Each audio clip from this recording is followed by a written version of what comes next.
Hello dear viewers and welcome to T-World. Kindly hit the subscribe button and we will be on our way. In today's news, the exoneration today of lawyer Michael Sussman isn't sitting so well with the country's moderate media, following quite a while of assuming Sussman's culpability of charges that he deceived the FBI. Fox News and traditional print media were discovered scrambling to make sense of the disappointment of former President Donald Trump's exceptional insight John Durham to demonstrate his case. In this way, there was just something single to do: blame the DC jury. In Today Making It Known inclusion, FoxNews.com lead with a video from Friday's Hannity show, 4 days before the decision, in which Greg Jarrett named safeguard contentions as the most cockamamie clarification for an untruth that I've heard. He referred to lawyer Jonathan Turley's explanation that this is the most exceedingly terrible jury for an examiner he has at any point found in his life. Jarrett railed without proof that woman justice looks underneath the blindfold and loads the balances of equity. In the event that you're a Republican, it's weighted against you. In the event that you're a Democrat,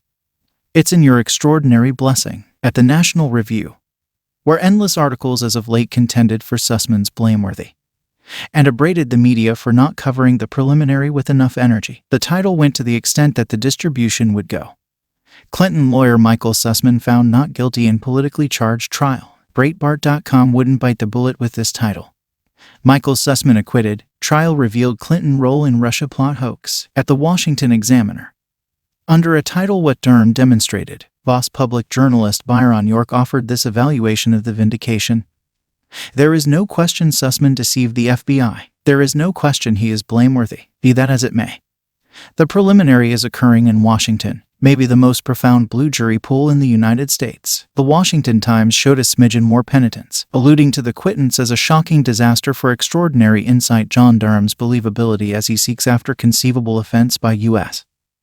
insight organizations testing paranoid ideas about Trump-Russia conspiracy. It could have been somewhat less staggering on the off chance that the paper hadn't been so certain of Sussman's responsibility before the preliminary even occurred. In other news, as per Washington Post political expert Paul Waldman, the Donald Trump that people saw at a Wyoming rally this previous end of the week is a long ways from the Trump that appeared suddenly in 2016 and wowed electors by giving voice to their apparent complaints while heading to overcome previous Secretary of State Hillary Clinton. As he makes sense of, Trump offered moderate citizens trust by imparting a level of good faith that he was the individual who might completely change themselves to improve things. In 2020, his pitch to Republicans was to permit him to remain in the Oval Office and proceed what he had begun, yet his mission was hounded by a large number of variables, including the bungled COVID-19 pandemic, 2 denunciation preliminaries, and depletion with his jokes. Presently, Waldman called attention to Trump rallies are about private affronts. He accepts he has persevered with the previous president, investing more energy looking for retribution against his Republican adversaries while giving his allies little suggestion of what he would do whenever offered one more opportunity. In a word, Waldman expressed that all Trump brings to the table for his allies is demonstrate hatred for his own hatreds, and feelings of disdain generally assumed a critical part in his political choices. Yet what's different today is the way little whatever else appears to vivify him.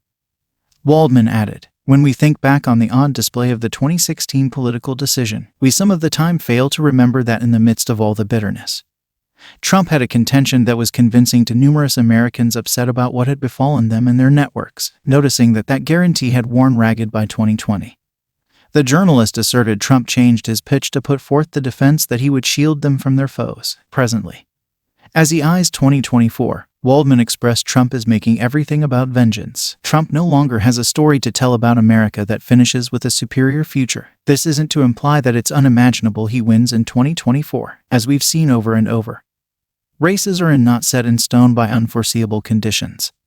A very much planned downturn or emergency can make a huge difference, he composed, on the off chance that and when Trump runs once more, his bid will have all the resentment and disdain of his beyond 2 missions. Yet none of the idealism he had in 2016, he anticipated. He has been refined to his unpleasant, angry center. The outcome could be a race considerably uglier than whatever he exposed us to previously. In other news, Peter Navarro uncovered in a claim that he got a summon from a government fantastic jury requesting his correspondences with the previous president, Peter Navarro, the previous counselor to previous President Donald Trump, who aided devise a bomb plan to supersede the consequences of the 2020 official political race, revealed on Monday that he has been presented with a summon by a government-grade jury. As per the New York Times, Navarro says the summon demands he give records connecting with the Jan. 6 revolt, including any interchanges he had with Trump, as per the Times.